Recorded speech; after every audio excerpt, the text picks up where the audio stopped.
बिहार चुनाव में पहले चरण की वोटिंग के लिए महज 4 दिन बाकी है। ऐसे में सभी नेता मंत्री बिहार में डेरा डाले हुए हैं। कांग्रेस सांसद राहुल गांधी भी इंडिया गठबंधन की तरफ से प्रचार कर बिहार की हवा बदल रहे हैं। तो वहीं आज राहुल ने बेगूसराय में जन संबोधन किया।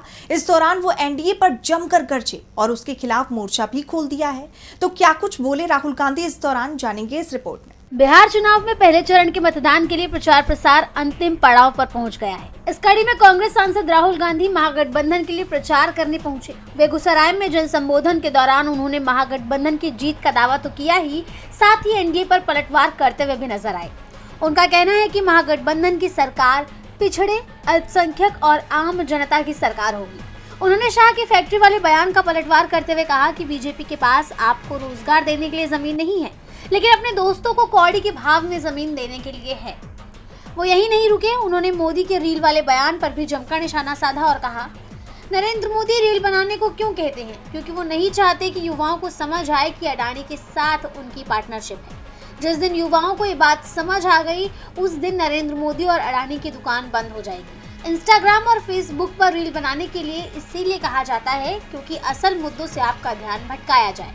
उन्होंने वोट चोरी के मुद्दे पर भी बीजेपी और चुनाव आयोग पर आरोप लगाते हुए कहा कि चुनाव आयोग ने बिहार में महागठबंधन के वोटरों के वोटर लिस्ट से बाहर निकाल दिया है। इसका सबूत भी हमने पहले दिखाया है और फिर से देंगे। सुनिए।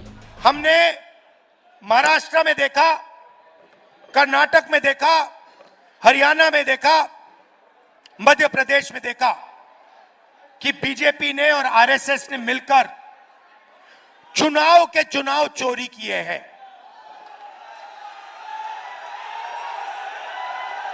चुनाव चोरी किए हैं। और मैं आपको बता रहा हूं, साफ बता रहा हूं, बिहार में इलेक्शन कमीशन ने महागठबंधन के वोटरों को काटा है, निकाला है वोटर लिस्ट से, और इसका सबूत हम आपको दे देंगे, दिया है और फिर से दे देंगे। यानी अब बिहार चुनाव को लेकर राहुल गांधी पूरी तरह से एक्शन मोड में नजर आ रहे हैं। उनके इन लगातार हमलों से जहां एक तरफ महागठबंधन के लिए स्थिति मजबूत होती दिख रही है, तो वहीं बीजेपी और पूरा एनडीए की चुनावी राह मुश्किल होती हुई नजर आ रही है। डीबी लाइव की रिपोर्ट।